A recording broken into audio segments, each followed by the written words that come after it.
ত্রিপুরা উপজাতীয় অঞ্চল স্বায়ত্তশাসিত জেলা পরিষদ ভোট বা এডিসি ভোট। রাজ্য রাজনীতিতে বরাবরই এর বিশেষ গুরুত্ব দেখা গিয়েছে। রাজনৈতিক গতি প্রকৃতি বলছে ত্রিপুরার এবারের এডিসি ভোটে ত্রিমুখী লড়াই হতে চলেছে। একদিকে রাজ্যের শাসক দল বিজেপি, অন্যদিকে বিজেপিরই সহযোগী দল তিপ্রামথা ও প্রধান বিরোধী দল সিপিআইএম।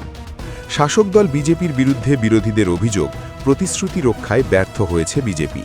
অন্যদিকে মুখ্যমন্ত্রী মানিক সাহা বলছেন কেবলমাত্র ভারতীয় জনতা পার্টি আদিবাসী ও জনজাতিদের উন্নয়ন করতে পারে। Tripura tribal area autonomous district council vote, সংক্ষেপে এডিসি নির্বাচন। রাজ্যের জনজাতি অধ্যুষিত এলাকার ভোট।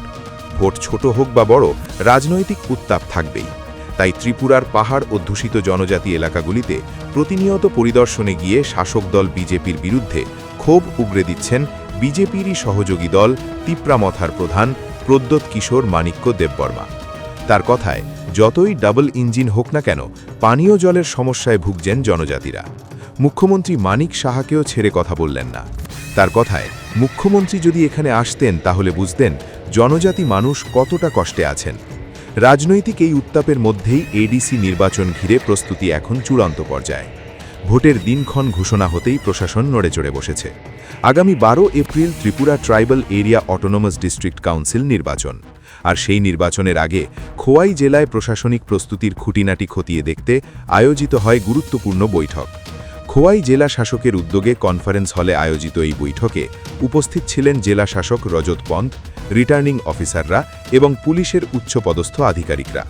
বৈঠকে মূলত আলোচনা হয় নির্বাচন কমিশনের বিধিনিষেধ, আইন শৃঙ্খলা পরিস্থিতি এবং ভোট পরিচালনার সামগ্রিক প্রস্তুতি নিয়ে। বৈঠক শেষে সাংবাদিকদের মুখোমুখি হয়ে জেলা শাসক স্পষ্ট বার্তা দেন, নির্বাচন কমিশনের নিয়ম ভাঙলে কাউকে ছাড় দেওয়া হবে না, আইন অনুযায়ী কঠোর ব্যবস্থা নেওয়া হবে। এই বার্তা কার্যত রাজনৈতিক দল এবং প্রার্থীদের উদ্দেশ্যেই।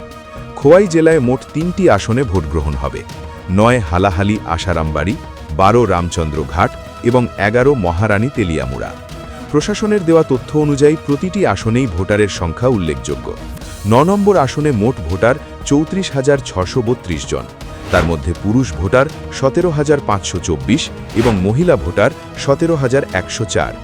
12 নম্বর আসনে মোট ভোটার 30,511 জন, পুরুষ 15,242 এবং মহিলা 15,269।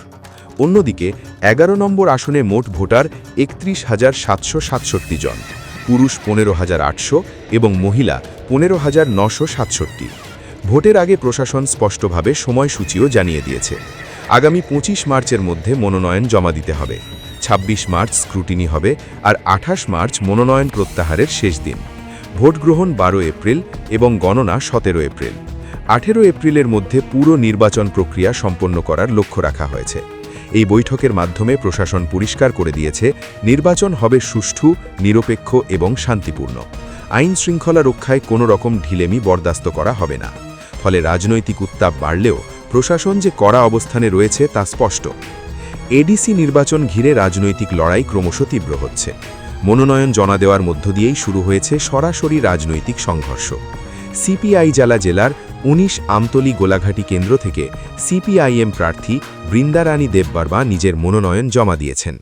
বিশালগড় মহকুমা শাসক তথা রিটার্নিং অফিসার বিঙ্কি সাহার কাছে আনুষ্ঠানিকভাবে মনোনয়নপত্র জমা দেন তিনি।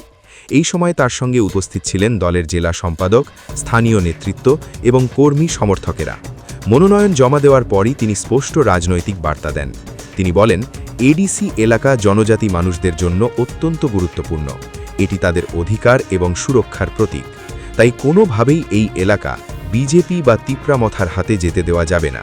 প্রসঙ্গত, প্রথমে নির্বাচন কমিশন 13 এপ্রিল ভোটের দিন ঘোষণা করেছিল, কিন্তু ওই দিন গড়িয়া পুজো, বিজু ও বুইশু উৎসব থাকায় বিভিন্ন মহল থেকে আপত্তি ওঠে। পরে সেই সিদ্ধান্ত বদলে 12 এপ্রিল ভোটের দিন নির্ধারণ করা হয়। এই পরিবর্তন জনজাতি ভোটারদের অংশগ্রহণ নিশ্চিত করতেই করা হয়েছে বলে মনে করা হচ্ছে। বৃন্দারানী দেববর্মা জানিয়েছেন, তিনি জয়ের ব্যাপারে আশাবাদী। তার দাবি, সাধারণ মানুষের সমর্থন তার পাশে রয়েছে। সেই ভরসাতেই তিনি ভোটের ময়দানে নেমেছেন।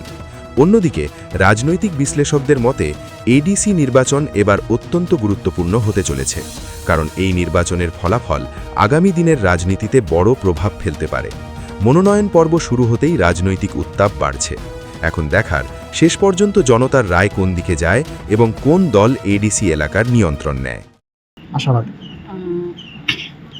এডিসি এরিয়া এটা তো আমরা ট্রাইবেলের একটা রক্ষা কবচের মতো, বেশিরভাগ রক্ষা কবচই বলতে এডিসি এরিয়া যে 5 বছর যে চালাইছি মোথা, এখন আমরা এডিসি এরিয়া যারা ট্রাইবেল অংশ সবচেয়ে বেশি কষ্টতেই আছি। এরপরে আর আমরা যে বাড়া যে গেছি এটা মোটামুটি আমরা সাফল্য পাইছি। আর 100% তারা যে কইছি যদি সুস্থ ভোট দিতে পারলে আমরা জিততে সবাই কইতেছি। মানে আপনার বক্তব্য অনুযায়ী 5 বছরে মানে উপজাতি অংশের মানুষ ভালো নেই।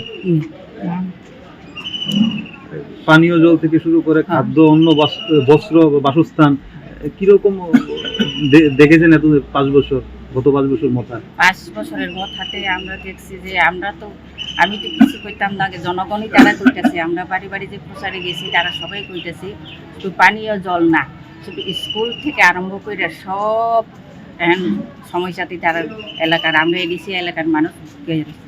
যদি এলাকার মানুষ আপনাকে সেই সুযোগটা দেয়, আপনি কতটুকু পূরণ করতে পারবেন তাদের প্রত্যাশা? কি থাকবে ভোটারদের জন্য? তাদের জন্য আমি প্রতিশ্রুতি থাকবো, জল থেকে স্কুল, এটা সবচেয়ে আমরা প্রথম, এটা আমার প্রতিশ্রুতি থাকবো। এরপরে যারা যতটুকু আমরা পারি এটাই আমি চেষ্টা করব। এডিসি নির্বাচন সামনে, আর তার আগেই ত্রিপুরায় জনজীবনে প্রভাব ফেলছে পানীয় জলের সংকট।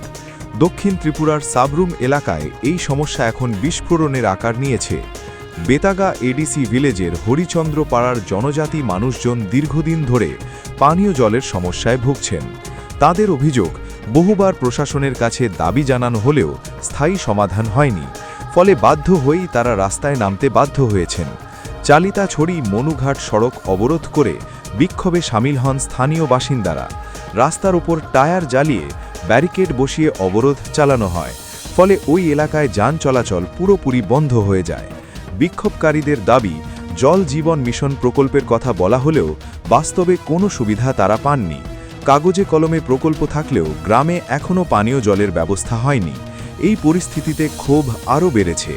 স্থানীয়দের অভিযোগ, ভোটের সময় জনপ্রতিনিধিরা নানা প্রতিশ্রুতি দেন, কিন্তু ভোট মিটতেই আর তাদের দেখা যায় না। এই অবহেলার প্রতিবাদেই তারা রাস্তায় নেমেছেন। খবর পেয়ে প্রশাসনের আধিকারিকরা ঘটনাস্থলে পৌঁছান। তারা বিক্ষোভকারীদের সঙ্গে কথা বলে পরিস্থিতি শান্ত করার চেষ্টা করেন। তবে আন্দোলনকারীরা স্পষ্ট জানিয়ে দিয়েছেন, সমস্যার স্থায়ী সমাধান না হলে ভবিষ্যতে আরও বড় আন্দোলনে নামবেন। এই বিক্ষোভ নির্বাচনের আগে রাজনৈতিক চাপও বাড়িয়ে দিল, কারণ জনজাতি অধ্যুষিত এলাকায় এই ধরনের অসন্তোষ ভোটের ফলাফলে প্রভাব ফেলতে পারে বলেই মনে করছে রাজনৈতিক মহল।